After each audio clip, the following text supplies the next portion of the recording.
Alkebulan was the original name for the continent of Africa. Before England, Germany, France, Rome or Greece. Before Judaism, Christianity, Islam were conceived. Civilization began in Alkebulan, the continent of Africa. The people who lived on this continent invented writing, created art forms, sciences, built dams, created cosmology, astronomy, calendars, and the earliest known civilization on our planet. The people we are talking of are the descendants of Alkebulan, a people in the diaspora, a people who still communicate information and ideas through their art, music, and writing. It is our hope to show the artists, writers, musicians, and poets, and other artists of the African American community who are the legacy of Alkebulan.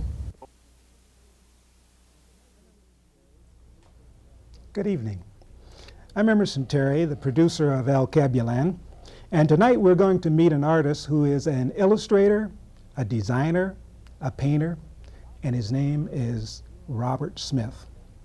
Bob was born in Chicago, grew up in Los Angeles, California, and now lives in Altadena. He is married to Rosemary, his childhood sweetheart. Bob graduated from Art Center College of Design, where he majored in illustration. And after graduating from Art Center, Bob worked in a number of advertising studios and then went on into business for himself and opened his own studio on Wilshire Boulevard, the Madison Avenue of the West. At one point in his career, Bob became well known for his magazine and editorial illustration. He went on to produce a line of greeting cards and prints also. But first, let's meet Bob's family and Bob.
First of all, let's start with your name. Laura Smith.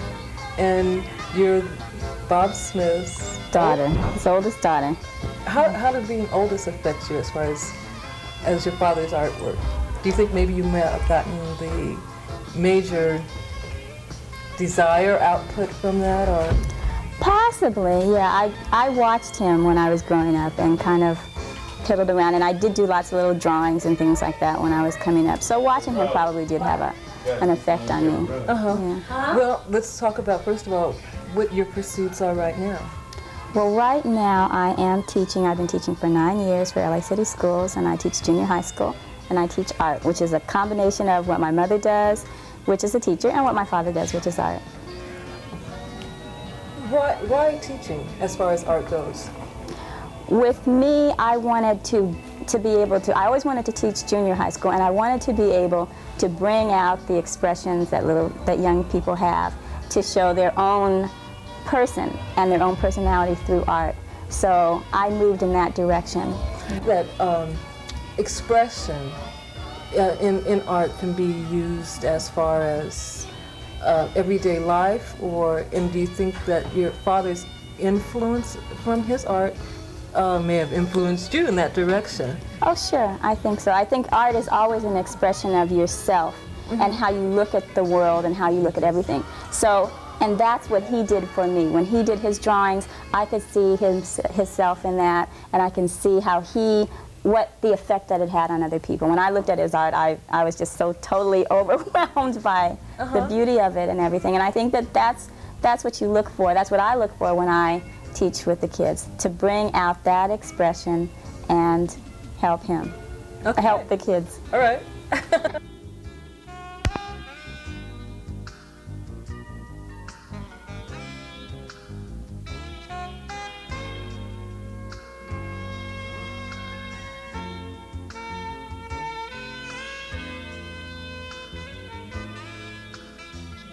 Okay, first let's introduce you to the audience. Okay. And your name is? David Smith.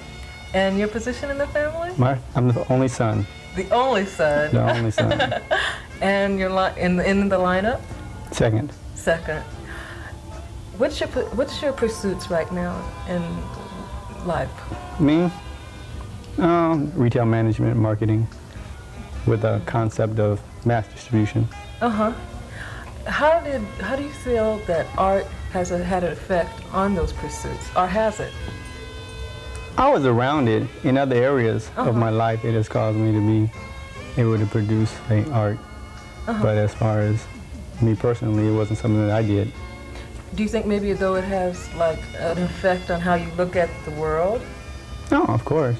But just by being around it, it's given me the opportunity to do a lot of traveling and to see different things. Can you tell me one story? Now maybe this is hard to throw on you at this point in time, about your father's work or how it affected you, good or bad? One story. Relating to the art field.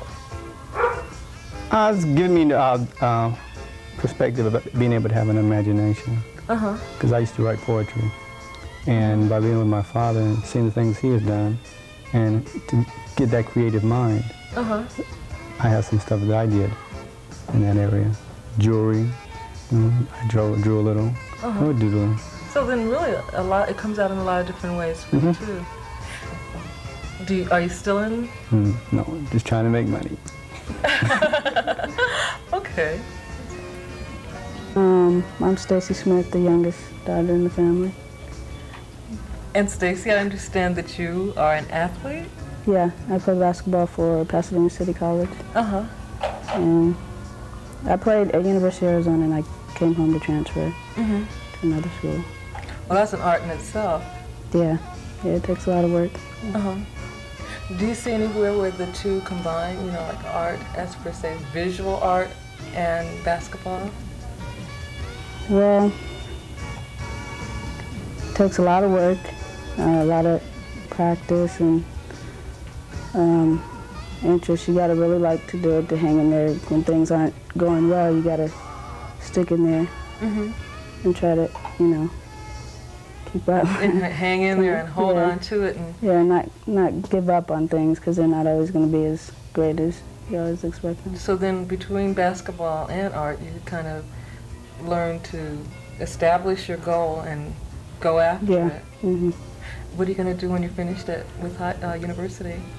I hope to major in psychology and minor hopefully in English, but I'm not sure about that yet. Psychology I'm interested in most.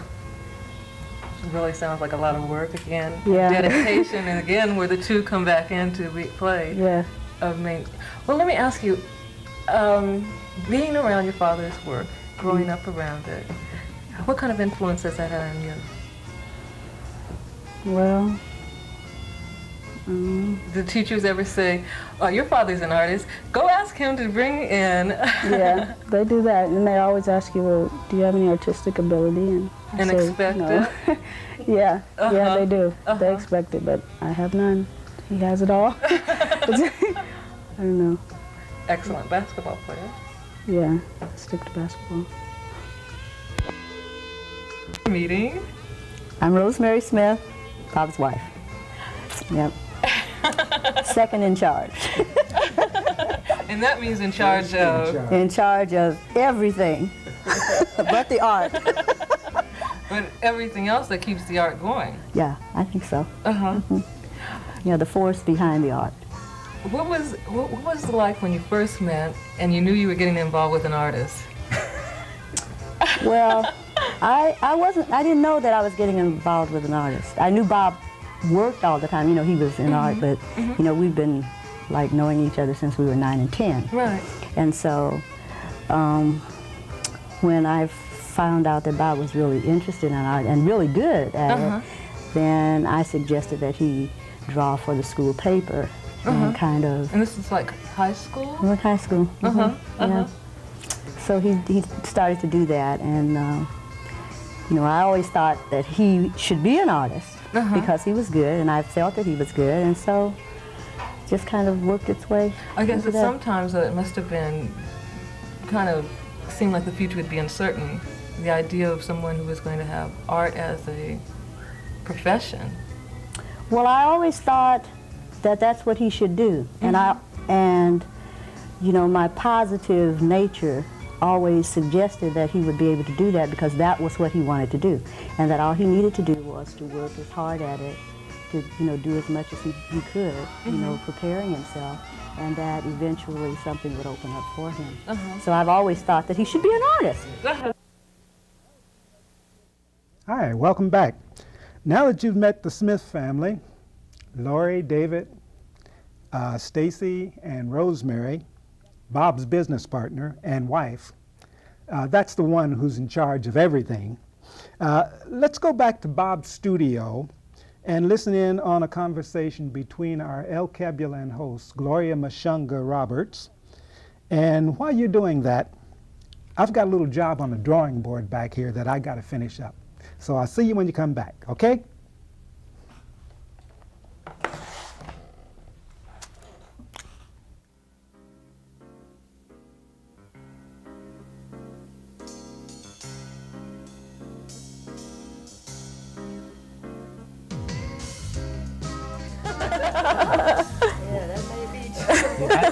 He may have something there. Because I'm thinking of people who've done other things, whether they've gone into music or it's just always was part of their lives. Yeah. So people get a head start. You don't realize a guy can be 21, 22, and you think he's a beginner. He's been doing it for 20 years. Yeah. He's just always Right. done that.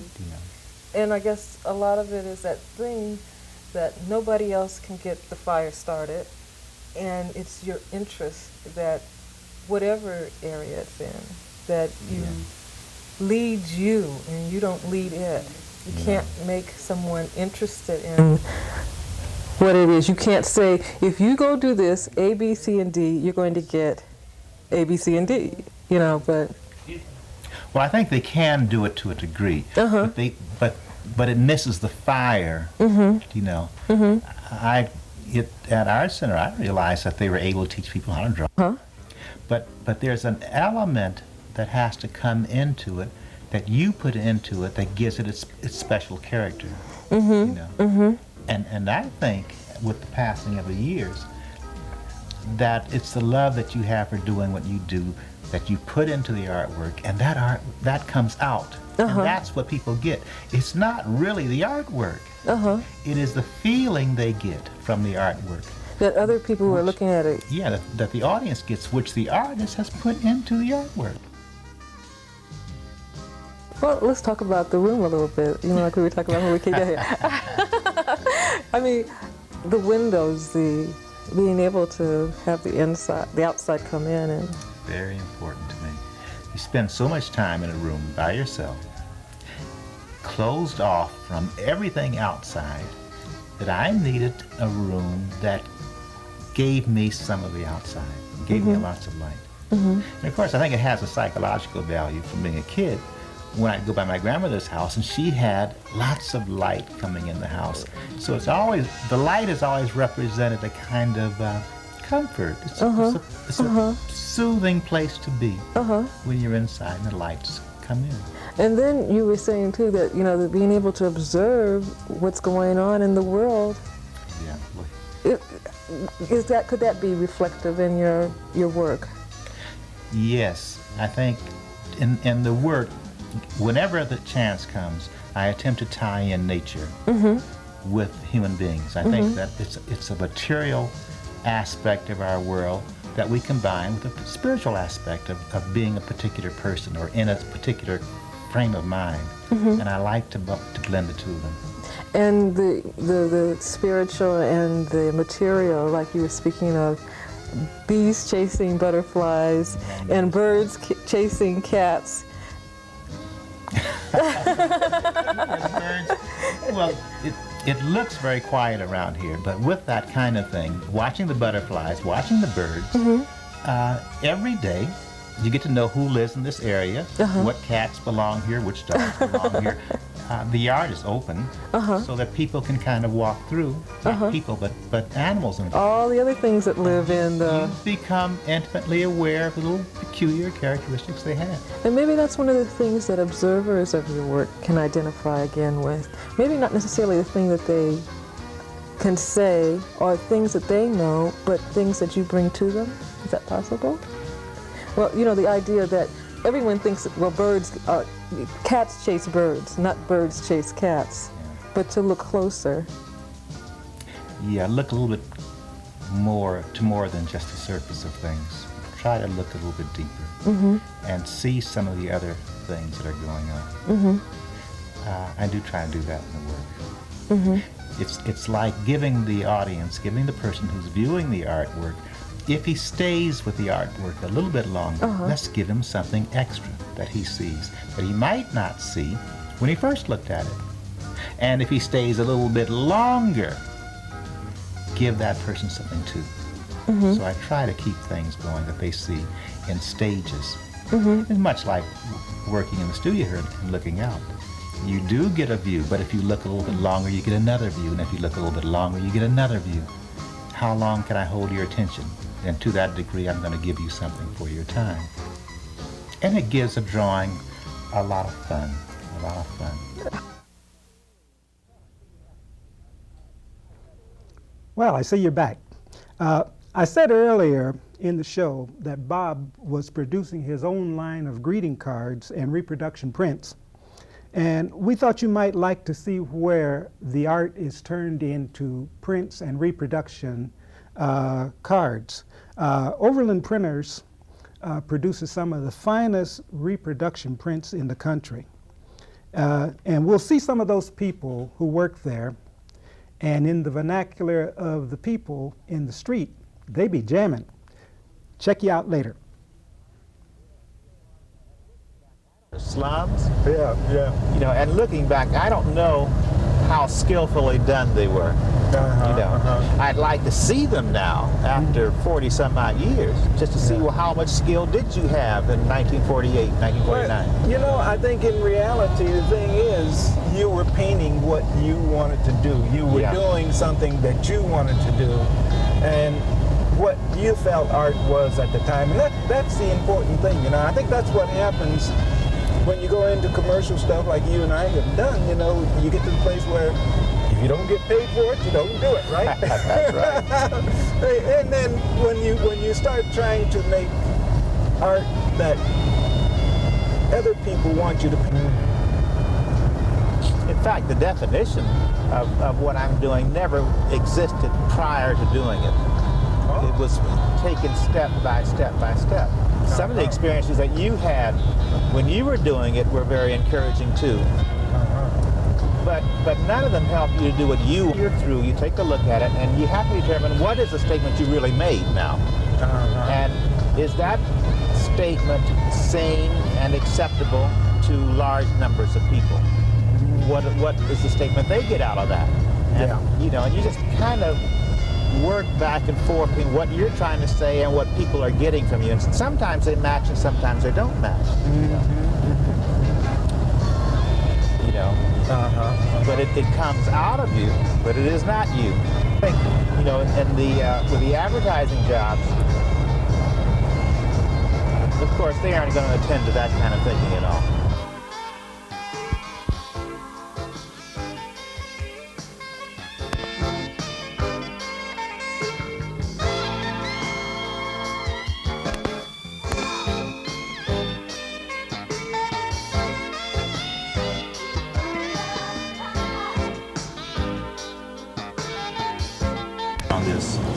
No, because of the pattern, not so much pattern, because it's not a solid black, you will not see the fingerprinting at all.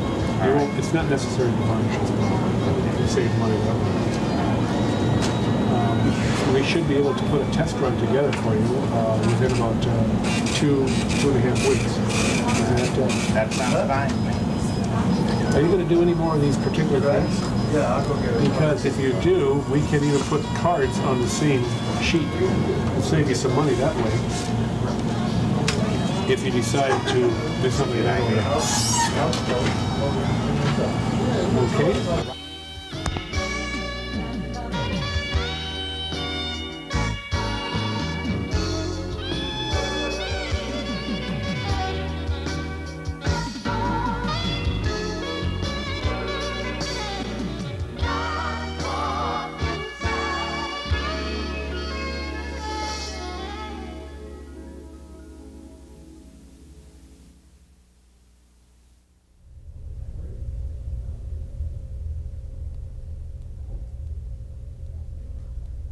Hi, I see you made it back. And you notice I have Bob Smith here with me. But you can tell he didn't just come from the printing plant because he's got on a red shirt. He had on a blue shirt when you saw him the last time. But anyhow, we got Bob in the studio now. And I'm going to try and ask him a few questions that I think that you might be interested in knowing about his art and about his experience as a commercial artist and a fine artist and all of those other things. So, first of all, Bob, tell me, when did you first decide to become a commercial artist? Terry, I think we did that. I did that in high school. I think I was fascinated with the idea of seeing the drawings multiplied in the school newspapers. And I got a kick out of that. When you were working for Players magazine doing editorial illustration, I think in one of our previous conversations, you told me this was kind of a turning point in your experience as far as being a illustrator. I mean, different from being an advertising illustrator, being an editorial illustration. Can you elaborate on that a little bit for me? Yes, I think for the advertising work I did, while imaginative in some ways, didn't allow me the latitude creatively that I could get if I were doing editorial things about themes that I knew something about. So it allowed me to play with color and recreate the figure, faces, and develop and play with themes that I was familiar with. You like to do satirical type things, and I like to have fun. And I noticed in looking at the illustrations, some of the illustrations that we had previously in the art, they were just kind of whimsical, and I see a lot of that in your work. But then you have these other illustrations that are so, I know when people see them, they're blown away, as your daughter says.